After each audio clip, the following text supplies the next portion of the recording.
다음에는 세계사적인 맥락에서 그 시대를 한번 짚어보겠습니다. 여러분 아시다시피 그 시대는 동서냉전이 엄혹했던 그런 시대였습니다. 그 동서냉전 체제의 최전선에 대한민국이라는 나라가 있었습니다. 대한민국이 그 방파제 역할을 했습니다. 소련, 중공, 북한의 공산주의 팽창 전략을 저지하는 최전선의 사령관 역할을 박 대통령이 했습니다. 월남 패망, 캄보디아의 공산화, 이것이 아시아의 공산주의 도미노 현상으로 확산되지 않을까, 이런 염려가 굉장히 높았을 때 그것을 저지하는 총사령관의 역할을 또한 박 대통령이 했습니다. 그것은 한미동맹을 강화해서 그것을 주축으로 하여 자주국방 태세를 강화하고 군사적으로 강국을 만들어서 김일성의 야욕을 여러 가지 형태로 선제적인 평화 공세 또는 군사적인 압박 등등으로 해서 김일성의 야욕을 봉쇄하고 저지해서 전쟁이 나지 않게끔 예방하고 평화를 유지했습니다. 그 결과는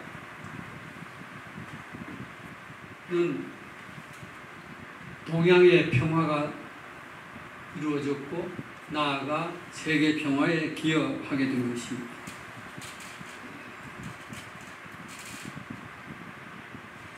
월남 파병을 계기로 해서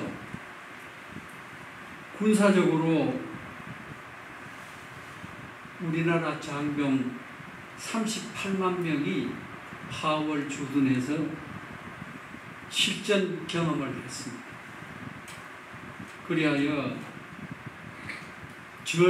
정신 전력이 대단히 높아졌습니다.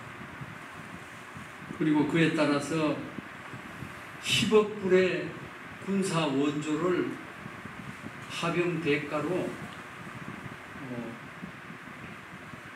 당시 미 국방장관 브라운으로부터 각서를 받고 10억 달러의 군원을 받게 됐습니다. 그리고 월남전 때문에 미국의 존슨 대통령과의 특별한 친분과 밀월 관계를 유지해서 카이스트도 생기고 금호공고도 생기고 그에 따라서 기술 교육 기관들을 확대하게 돼서 기술 인력을 대량 육성하는 그런 사태, 그렇게 발전해서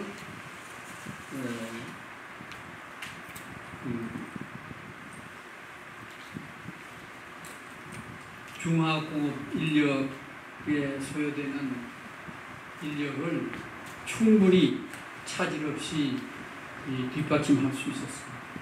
그렇게 해서 그 당시에 기능올림픽에서 30연패를 했습니다. 이것은 경이적인 일입니다. 그리고 수천 년 내려온 산업공상, 선비가 제일이고 기술이 제일 처시되는 그런 사상과 의식을 일거에 불식시켜 기술 제일이다.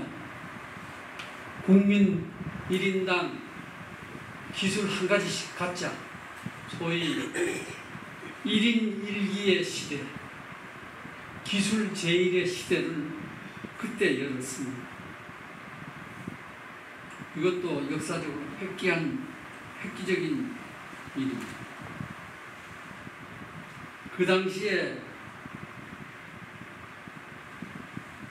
이 월남 파병을 하면서 시레이션 모든 그 한국군에 지급되는 모든 보급품을 미국에서 조달하는 걸로 미국은 생각을 했습니다.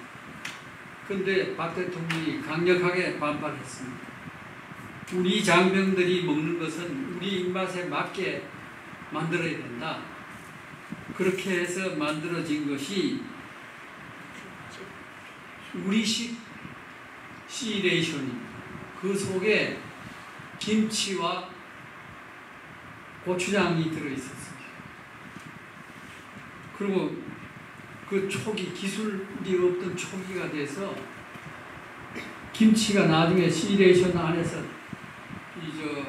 발효가 돼가지고 터지고 이 냄새가 진동하는 그런 사태가 났습니다만은 어쨌든 그걸 관찰을 해서 어떻게 하든 파병에 따라서 경제적인 효과를 최대한으로 끌어내야 된다.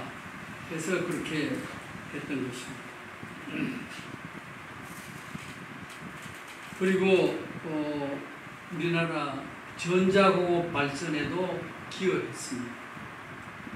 그것은 파병했다가 귀국하는 모든 장병에게 테레비와 냉장고가 우선적으로 티켓이 발급이 됐습니다. 그래서 그때 우리나라 전자업체들이 호황을 누렸습니다.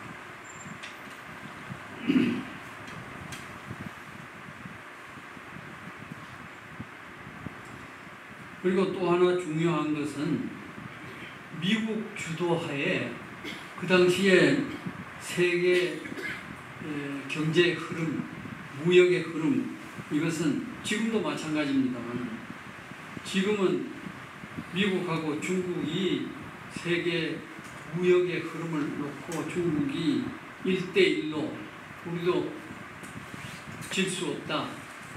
같이 경쟁하자, 겨루자 이렇게 해서 이제 미중 간의 무역 전쟁이 지금 벌어지고 있는데 그 당시에는 미국의 독점적인 무역 통상 체제였습니다.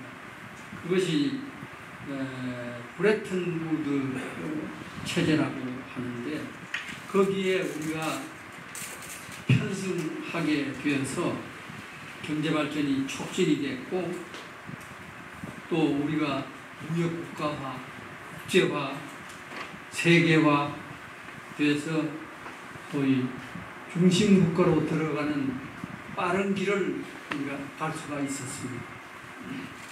이것도 세계사적인 의미가 대단히 큽니다. 또 동서냉전 체제 하에서 경제적인 면에서 우리나라가 세계에 기여한 바가 있습니다.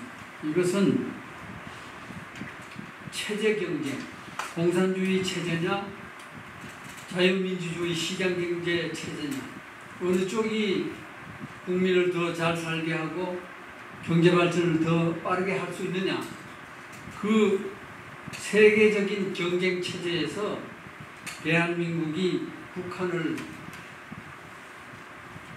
쓰러뜨리고 우리가 승리했기 때문에 우리나라가 세계 경쟁 체제에 승리한 당사국이 돼서 우리가 자유민주 체제, 시장경제 체제의 우수성을 우리가 입증하게 된 겁니다.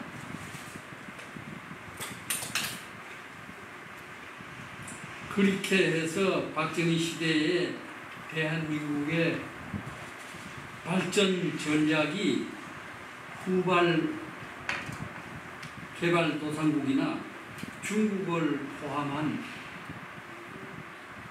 개혁 개방을 하고자 하는 동구권 등 공산국가 이런 나라들의 경제발전 있어서 롤 모델이 되었습니다.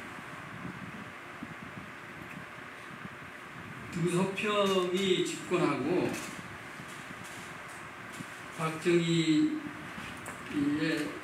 대한민국 발전 전략을 그대로 공부를 해라 하고 공산당 간부와 정부 관료 각 성 간부들한테 지시를 내렸습니다. 그래서 중국이 돈을 대고 우리나라 김정념, 남도구 이런 사람들이 참여해서 하와이 동서문화센터에 한국의 발전 전략이라는 강좌를 개설했습니다. 그것은 순전히 중국 사람들, 중공 사람들, 간부들을 위한 강좌 개설이었습니다. 그 중국 돈으로 개설을 했고 거기에 김정념 씨와 남덕우 씨가 강연을 했습니다. 남덕우 씨는 그 강연하는 도중에 하와이에 체류 중 전두환의 부름을 받아서 귀국해서 국무총리가 되고 했습니다만, 그리고 이 한국경제발전사라는 그 책이 김정념 씨의 회고록으로 출간이 됐습니다. 이 책을 등소평이 번역을 해서 중국 인민일보사에서 번역을 해가지고 중국 공산당 간부와 또 행정부 간부들에게 교과서를 전부 배포를 했습니다. 그때에 중국에서